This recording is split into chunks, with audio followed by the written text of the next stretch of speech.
हाय, आपके साथ मैं हूँ Surabhi Sharma. India TV YouTube channel subscribe करिए, बेल आइकन दबाएं।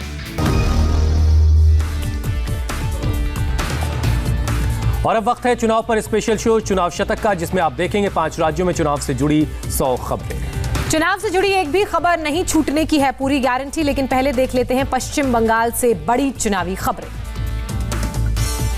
पश्चिम बंगाल की सीएम ममता बनर्जी आज फिर करेंगी पदयात्रा। कोलकाता में टीएमसी नेताओं के साथ कॉलेज स्ट्रीट से लेकर धर्मतल्ला तक करेंगी पदयात्रा।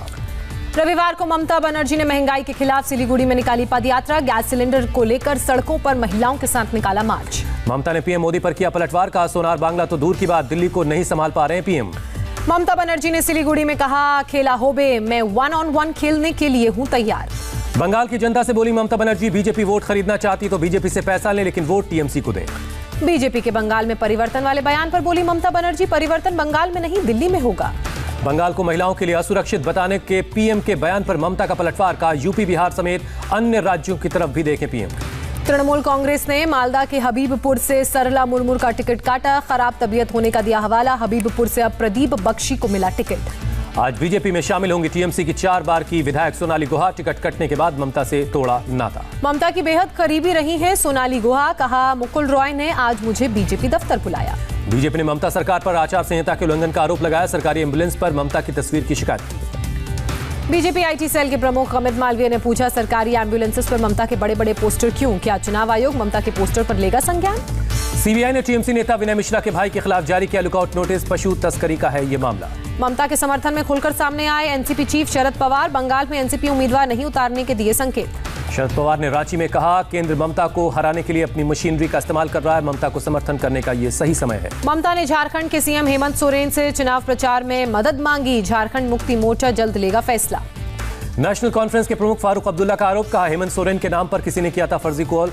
ममता के समर्थन में जाने पर 50 लाख रुपए देने की बात कही थी। पश्चिम बंगाल की सीएम ममता बनर्जी आज फिर करेंगी पदयात्रा। कोलकाता में टीएमसी नेताओं के साथ कॉलेज स्ट्रीट से लेकर धर्मतल्ला तक करेंगी यात्रा।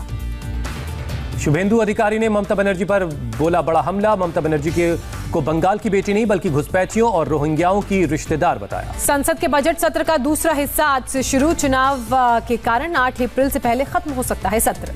5 राज्यों के चुनाव प्रचार के कारण ज्यादातर नेता संसद सत्र पहले खत्म करने के पक्ष में है। सरकार का मुख्य फोकस वित्त बिल के साथ प्रमुख अनुदान मांगों को मंजूरी दिलाना है। लोकसभा और राज्यसभा में टीएमसी के फ्लोर लीडर सुदीप बंदोपाध्याय और डेरेक ओब्रायन ने लिखी चिट्ठी। विधानसभा चुनाव के कारण सत्र छोटा करने की मांग। डेरेक ओब्रायन ने खत में कहा 25 मार्च को खत्म हो राज्यसभा का सत्र। सुदीप बंदोपाध्याय ने भी कहा टीएमसी सांसदों के लिए सत्र में हिस्सा लेना मुश्किल होगा। कोलकाता में ब्रिगेड ग्राउंड में पीएम मोदी का ममता बनर्जी पर बड़ा हमला। कहा, दीदी ने बंगाल के सपने चूर चूर किए। ब्रिगेड मैदान से पीएम मोदी ने दिया नारा, जोर से छाप टीएमसी साफ। पीएम मोदी ने कहा, बंगाल में अब टीएमसी का खेला खत्म, विकास शुरू। पीएम मोदी ने कहा, बंगाल में ऐसी कोई माँ बेटी नहीं जो रोई नहीं। आज पूरा बंगाल कह रहा है बस अब और नहीं। पीएम मोदी ने बंगाल के विकास का विश्वास दिलाया। बोले, हर पल आपके सपनों के लिए जिएंगे। पीएम मोदी ने कहा, कोलकाता को सिटी ऑफ फ्यूचर बनाएंगे। बंगाल को बर्बाद करने वालों को अवसर नहीं देंगे। पीएम मोदी ने कहा, डबल इंजन लगेगा तो सारे रोड़े हट जाएंगे। पढ़ाई दवाई कमाई की संभावनाएं विकसित करेंगे। ब्रिगेड मैदान की रैली में पीएम मोदी ने कहा, बंगाल में ममता को दीदी के रूप में चुना। ममता बन गई एक भतीजे की बुआ। पीएम मोदी ने लोगों से लगवाए नारे, भ्रष्टाचार, कटमनी, तोलेबाजी और सिंडिकेट अब और नहीं। पीएम मोदी ने ब्रिगेड मैदान पर दिया 68 मिनट का भाषण। कहा, 2 मई के बाद खत्म होगा डर और खौफ का माहौल। पीएम मोदी ने ममता की स्कूटी सवारी पर ली चुटकी। कहा, स्कूटी में नंदीग्राम में गिरना तय किया तो हम क्या करें। रावण और दानव कहे जाने पर पीएम मोदी ने किया ममता पर पलटवार। कहा, ममता को क्यों आता है इतना गुस्सा। दीदी का रिमोट कंट्रोल कहीं और, ये वामपंथी अत्याचार के खिलाफ आवाज उठाने वाली दीदी नहीं। पीएम मोदी ने कहा, बीजेपी के डीएनए में बंगाल का सूत्र, टीएमसी का मूल गोत्र कांग्रेस का। पीएम मोदी ने राहुल गांधी के हम दो हमारे दो वाले आरोपों पर भी जवाब दिया। कहा, गरीब की झोपड़ी में पैदा हुआ बच्चा भी मेरा दोस्त। पीएम मोदी की रैली के लिए कोलकाता का ऐतिहासिक ब्रिगेड मैदान छोटा पड़ गया। करीब 15 लाख लोग पीएम का भाषण सुनने पहुंचे। पीएम मोदी की रैली को लेकर जोश में दिखे बीजेपी कार्यकर्ता। एक शख्स सिर पर कमल और हाथ में गदा लेकर पहुंचा।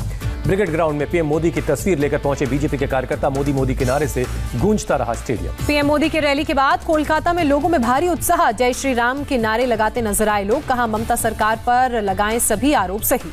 रैली से लौटे लोगों ने बीजेपी को 200 से ज्यादा सीट जीतने का दावा किया। लोगों को पीएम के सबका साथ, सबका विकास और सबका विश्वास का नारा पसंद आया। ब्रिगेड मैदान में पीएम मोदी की रैली पर बोले केंद्रीय मंत्री गजेंद्र शेखावत। कहा, कोलकाता में लोगों का जनसैलाब उमड़ा, लोकतांत्रिक भारत की सबसे बड़ी रैली करार दिया। गजेंद्र शेखावत ने पीएम मोदी की तुलना भगवान कृष्ण के विराट रूप से की। कहा, ममता दीदी ब्रिगेड मैदान की रैली से एक बार जरूर करें तुलना, जनता ने परिवर्तन का मन बनाया। कोलकाता में केंद्रीय मंत्री गजेंद्र शेखावत ने हमले में जख्मी बुजुर्ग महिला शोभा मजूमदार का हालचाल जाना। कहा, बंगाल में बीजेपी कार्यकर्ताओं को बनाया जा रहा है निशाना। बीजेपी में शामिल हुए एक्टर मिथुन चक्रवर्ती ब्रिगेड मैदान के मंच पर पीएम मोदी ने हाथ मिलाया। बीजेपी में शामिल होने के बाद मिथुन चक्रवर्ती ने कहा, मेरा सपना था गरीबों के लिए काम करूं, बंगाल का कोई नहीं छीन सकता हक। मिथुन चक्रवर्ती ने कहा, मैं एक कोबरा हूं, लोगों को एक बार में डस कर मार भी सकता हूं, हानि रहित सांप समझने की ना करे कोई भूल। मिथुन चक्रवर्ती ने प्रधानमंत्री नरेंद्र मोदी को दुनिया के सबसे बड़े लोकतंत्र का सबसे बड़ा नेता बताया। बोले, ये सपना नहीं तो क्या है। टीएमसी नेता सौगत राय ने मिथुन चक्रवर्ती पर साधा निशाना। कहा, मिथुन ने 4 बार पार्टी बदली है। सौगत राय का आरोप, ममता बनर्जी ने मिथुन को राज्यसभा भेजा था, ईडी के डर से राज्यसभा से दिया इस्तीफा। सौगत राय का बयान, मिथुन की कोई क्रेडिबिलिटी नहीं, जनता में उनका कोई प्रभाव नहीं। बंगाल बीजेपी अध्यक्ष दिलीप घोष ने ममता बनर्जी पर निशाना साधा। कहा, ममता सरकार ने बंगाल को 10 साल पीछे ढकेला।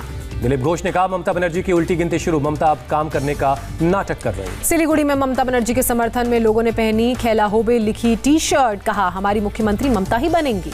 केंद्रीय मंत्री गिरिराज सिंह ने कहा, 2 मई को ममता का जाना तय। हार की घबराहट में बीजेपी कार्यकर्ताओं पर टीएमसी कर रही हमले। आरजेडी नेता मनोज झा ने पीएम मोदी पर ली चुटकी। कहा, चुनावों में पीएम की प्रतिभा का होता है निखार। टीएमसी नेता सौगत राय ने शुभेंदु अधिकारी को बताया धोखेबाज। कहा, शुभेंदु की बातों में नहीं है कोई दम। कांग्रेस नेता राशिद अल्वी ने प्रधानमंत्री मोदी पर तंज कसा। कहा, अब वो नहीं है गरीब, पहनते हैं शानदार सूट और ना ही गरीबों से है कोई वास्ता। बंगाल में 50 सीट से आगे नहीं बढ़ेगी बीजेपी, राशिद अल्वी ने की भविष्यवाणी। कहा, 2022 में यूपी और 2024 में लोकसभा चुनाव भी हारेगी बीजेपी। बंगाल में चुनाव के पहले फेज के लिए सेंट्रल फोर्स की 415 कंपनियों की होगी तैनाती। फिलहाल राज्य में मौजूद हैं 200 कंपनियां।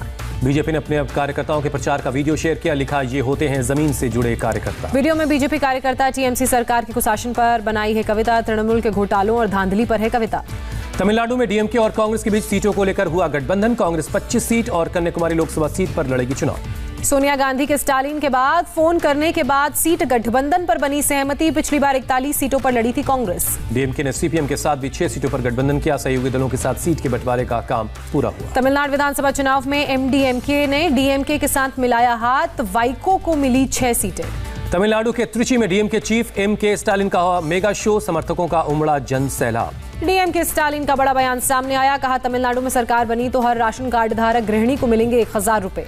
एमके स्टालिन का तमिलनाडु के युवाओं से वादा, 1 साल में 10 लाख रोजगार देने का वादा किया। तमिलनाडु के कांग्रेस नेता दिनेश गुंडू राव का बीजेपी पर हमला। कहा, विपक्ष को खत्म करना चाहती है बीजेपी, एआईएडीएमके को खत्म कर देगी बीजेपी।